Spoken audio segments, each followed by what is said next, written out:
पाते हैं जो 7 सिटी तक आ चुके थे जहाँ पे हंटर एग्जाम होने वाला है। कुछ देर चलने के बाद वो लोग एक बिल्डिंग के सामने आते हैं जो देख के तीनों बहुत ज्यादा हैरान हो चुके थे क्योंकि वो बिल्डिंग बहुत ज्यादा बड़ा था। गॉन कहता है अरे वाह ये तो बहुत ही ऊंची बिल्डिंग है। लियोरियो कहता है अरे वाह बिल्डिंग तो बहुत ही अच्छा। कुरापिका कहता है तो होना ही था, यहाँ पे दुनिया भर के लोग एग्जाम देने आते हैं। तभी वो लड़का कहता है हे तुम तीनों सुनो, हमें इस तरफ जाना है। और हम सामने एक छोटा सा रेस्टोरेंट देख पाते हैं जो देख के लियोरियो कहता है ये तुम मजाक कर रहे हो क्या, ये तो एक आम रेस्टोरेंट है और मुझे नहीं लगता दुनिया भर के हंटर्स यहाँ पे एग्जाम देने आएंगे। और लड़का कहता है कोई मजाक नहीं है, हाँ कोई सोच भी नहीं सकता हंटर एग्जाम ऐसी जगह में हो सकता है। तीनों अंदर जाते हैं और वो लड़का कहता है क्या वो पीछे वाला रूम मिल सकता है। दुकान का मालिक कहता है क्या चाहिए तुम्हें। और लड़का कहता है ऐसा स्टेट कॉम्बो जिसको खा के हमारी आंखें खुल जाए 3 लोगों के लिए। तब ये दुकान का मालिक कहता है 3 लोगों के लिए,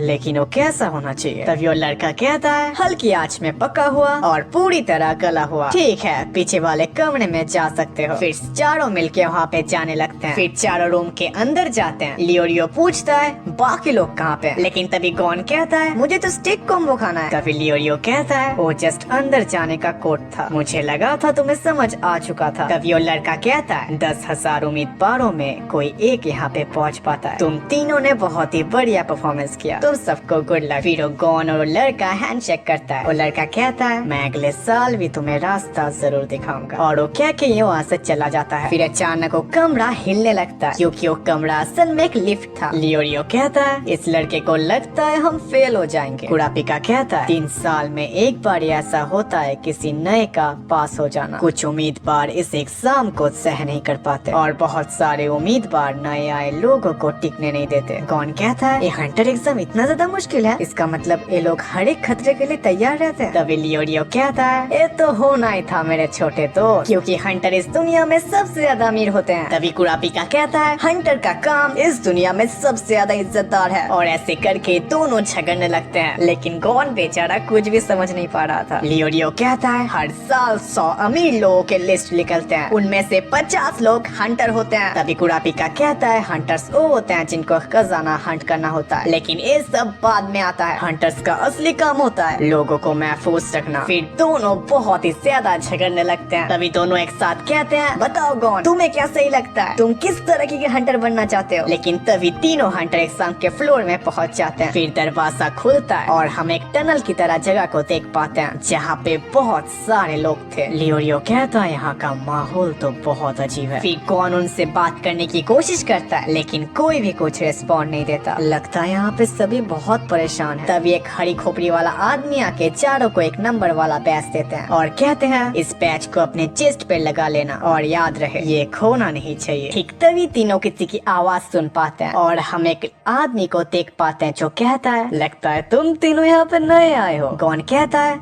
तुम्हें कैसे मालूम हम नए आए हैं। फिर वो वहाँ से उतरता है और कहता है मुझे बहुत अच्छी तरीके से पता है, इसीलिए मैं बहुत ही अच्छी तरीके से पहचान जाता हूँ कौन नया है, क्योंकि ये मेरा 35 अटेम्प्ट है। जो सुन के तीनों तो बहुत चौंक जाते हैं। लियोरियो कहता है इसमें गर्व करने की क्या बात है। फिर हमें उस आदमी का नाम पता चलता है जिसका नाम है टॉल्पा। फिर गॉन कहता है मेरा नाम है गॉन और ये दोनों मेरे दोस्त कुरापिका और लियोरियो है। मुझे एक बात जानना था, क्या यहाँ पे और भी बहुत सारे लोग हैं जिन्होंने बहुत बार हंटर एग्जाम दिया है। टॉल्पा कहता है सच कहूँ तो यहाँ पे सबसे ज्यादा एग्जाम देने वाला मैं ही हूँ, लेकिन कुछ और भी है, जैसे कि वहाँ देख रहे हो 255 नंबर वाला जिसका नाम है टोडो, हर वक्त खाता रहता है, इसलिए ताकत के मामले में उसका कोई मुकाबला नहीं। और है 103 नंबर पॉन पॉन, इससे कभी भी दुश्मनी मत रखना क्योंकि सांप पालता है और दिल में नफरत रखता है। और इनसे मिलिए ये है कुंफू मास्टर 191 वाला बुरुरु, इतने उम्र में भी इनसे अच्छा मार्शल आर्ट किसी को नहीं आता। और ये 3 भाई भी किसी से कम नहीं, ये काफी ज्यादा तेज है और टीम वर्क के वजह से काफी अच्छा परफॉर्म करते हैं। उसके बाद आता है 384 क्रीटा हार्ट्समैन, ये हर तरह की जानवर को पिन से मार सकता है। और भी बहुत सारे लोग हैं जो एग्जाम कई बार दे चुके हैं। ठीक तभी हम देखते हैं एक आदमी से टकराता है, लेकिन तभी हम देखते हैं ये आदमी कहता है उस आदमी का हाथ फूल की पत्तों की तरह उड़ जाता है। ये तो होना ही था, देखो सारा इसके हाथ तो फूल के पत्तियां बन के उड़ गए, इसीलिए कहते हैं देख के चलना चाहिए। तो आइंदा ध्यान रख, अगर किसी से टकराओ तो माफी जरूर मांग लेना। और उसे देख के सभी बहुत हैरान हो चुके थे। तभी टॉम्पा कहता है मुझे लगा था ये वापस नहीं आएगा, लेकिन ये फिर से आ गया, इसका मतलब इसने पिछले साल भी एग्जाम दिया दिया था। ये है नंबर 44, हिसोका, एक मैजिशियन। पिछले साल इसने एग्जाम पास कर ही चुका था, लेकिन इसने उस एग्जामिनर को ही मार दिया जो इसे नापसंद था। लियोरियो कहता है तो हंटर एसोसिएशन फिर से हंटर एग्जाम क्यों देने दे रहे हैं? टॉम्पा कहता है बहुत ही अच्छा सवाल है। जहाँ हर साल एग्जामिनर के साथ एग्जाम के रूल भी बदल जाते हैं, यहाँ पे सिर्फ एग्जामिनर ही टेस्ट को चुनते हैं। अगर एग्जामिनर मर भी जाए तब भी कोई फर्क नहीं पड़ता, वो एग्जाम आराम से दे सकता है। हंटर एसोसिएशन ऐसे ही काम करता है, इसको कोई भी पसंद नहीं करता और तुम लोग भी इससे दूर रहना। ये तो दिखने में खतरनाक लग रहा है। ठीक तभी टॉम्पा एक जूस निकालता है, इस जान पहचान को दोस्ती में बदल देते हैं। फिर तीनों मिलके टॉम्पा को थैंक्स कहते हैं। तभी हम आसपास में कुछ लोग को देख पाते हैं जो कहते हैं ये हर पल नए लोगों को बेवकूफ बनाता रहता है। तभी टॉम्पा अपने मन में कहता है उस जूस के अंदर मैंने एक जड़ी बूटी मिला दी है जो पीते ही इनको डायरिया हो जाएगा। फिर इन सबको एग्जाम देने के लिए डायपर्स की जरूरत पड़ेगी। इस चीज से हम क्या सीख पाते हैं दोस्तों? हर भरोसे वाले को भोसड़ी वाला बन के भसूड़ी फैलाने में ज्यादा देर नहीं लगती, लेकिन कौन जैसे उसे मुंह में घुसाता है वो सब कुछ थूक देता है, जो देख के टॉम्पा तो शॉक हो चुका था। ये तो एक्सपायर्ड हो चुका है, ये बहुत ही ज्यादा बुरा है। फिर लियोरियो भी उसका थूक देता है और कहता है सीरियसली मैं इसे अभी पी जाता। टॉम्पा कहता है मैंने जब लिया था तब तो ठीक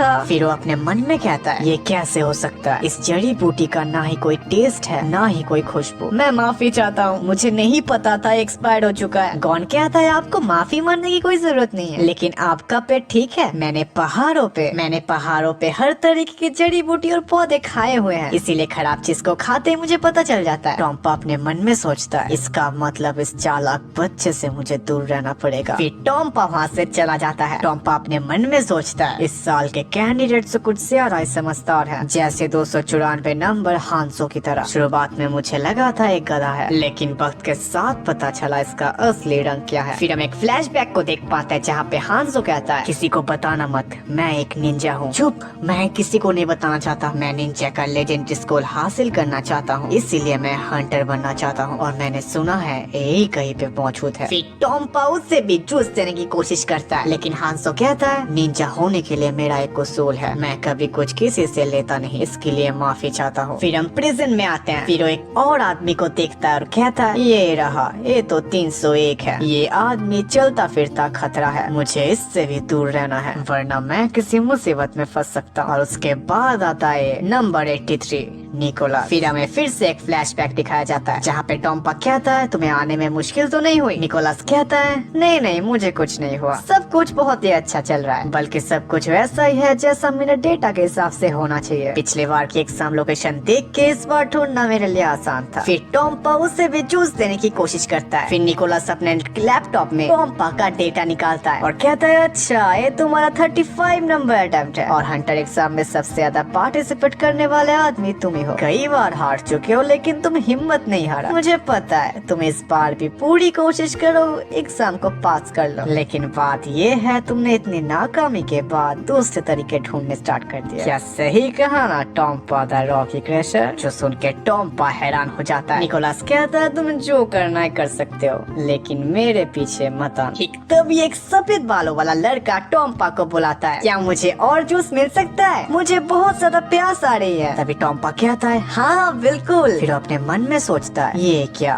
मैंने जो पहले जूस दिया था इससे तो उसका काम असर होना चाहिए। फिर वो लड़का 3 जूस लेके पीने लगता है। टॉम्पा अपने मन में कहता है वैसे तो एक आम जड़ी बूटी है, लेकिन अगर इसने ज्यादा पिया तो डिहाइड्रेशन से मर भी सकता है। तभी वो लड़का कहता है जैसा तुम सोच रहे हो वैसा कुछ भी नहीं होने वाला, क्योंकि मुझ पे तो जहर भी असर नहीं करता। टॉम्पा कहता है जानता था इसके अंदर क्या है, लेकिन इसलिए फिर भी पी लिया। ये है नंबर 99, किलुआ। इस साल के सभी नए आने वाले बहुत ज्यादा तेज हैं, इसका मतलब इन्हें हराना बहुत जरूरी है। ठीक तभी हम एक घंटी की आवाज सुन पाते हैं और वो दरवाजा खुल जाता है, जहाँ पे हम एक आदमी को देख पाते हैं जो कहते हैं देरी करवाने के लिए माफी चाहता हूँ। आपको बता दूं हंटर का एंट्री का टाइम खत्म हो चुका है और अब से लेके हंटर एग्जाम स्टार्ट हो चुका है। जो सुन के सभी सीरियस हो जाते हैं। वो आदमी कहता है अगर आप लोग की किस्मत अच्छी नहीं रही और आपकी हिम्मत टूट गई तो आप बहुत ज्यादा जख्मी हो सकते हैं और मर भी सकते हैं। कोई भी रहम नहीं किया जाएगा। जो लोग इस खतरे को एक्सेप्ट करते हैं वो लोग मेरे साथ चल सकते हैं, वरना दरवाजा पीछे ही है। जिनको नहीं आना वो वापस जा सकते हैं, लेकिन कोई भी वहाँ से नहीं जाता। ठीक है, इसका मतलब सबको रहना। 404 उम्मीदवार फर्स्ट टेस्ट में हिस्सा लेंगे और ये कहते वो पीछे मुड़ के चलने लगते हैं और बाकी सब भी उनके पीछे पीछे चलने लगते हैं। लियोरियो कहता है इतने सारे लोगों में से कोई भी पीछे नहीं हटा, मुझे लगा था कोई तो पीछे हटेगा। फिर हम देखते हैं अचानक वो आदमी अपना स्पीड बढ़ा लेता है और उसे देख के बाकी सब भी अपना स्पीड बढ़ा देते हैं। फिर सभी दौड़ने लगते हैं। वो आदमी कहता है मैंने तो अपना तारीफ करवाई नहीं, मैं सतोत्सु हूँ, फेज 1 का एग्जामिनर। मैं आप सबको एग्जाम के फेज 2 में लेके जाऊंगा। फिर हांसो कहता है फेज 2 तो फेज 1 का क्या हुआ? एग्जामिनर कहते हैं ओ शुरू हो चुका है। जो सुन के सभी बहुत ज्यादा शॉक हो चुके थे। आप सबको फेज 2 में जाने के लिए मेरे पीछे आना होगा। यही फेज 1 का टेस्ट है, लेकिन मैं नहीं बता सकता कितने आगे जाना है और कहाँ जाना है। जस्ट ऐसे मेरे पीछे चलते रहो। गॉन कहता है ये किस तरीके का टेस्ट है? लियोरियो कहता है हमारे ताकत को आजमाने की टेस्ट है, मैं तो इसे पास कर लूंगा, अभी तो खेल का मजा आएगा। पूरा पिक अपने मन में सोचता है ये टेस्ट आसान नहीं होने वाला, बस हमें देखना है कितने दूर भागना है। ये हमारे सब्र और दिमाग का इम्तिहान है। और इसी के साथ एपिसोड खत्म हो जाता है। सो गाइस, आपको एपिसोड कैसा लगा कमेंट बॉक्स में जरूर बताना। वीडियो अच्छा लगा तो लाइक कर देना और सब्सक्राइब करना तो बिल्कुल मत भूलना और बेल आइकन भी ऑल पे सेट कर देना, जिससे मेरे वीडियो आप तक पहले पहुंच जाएंगे। मिलते हैं कल एक नए वीडियो के साथ, तब तक के लिए टाटा।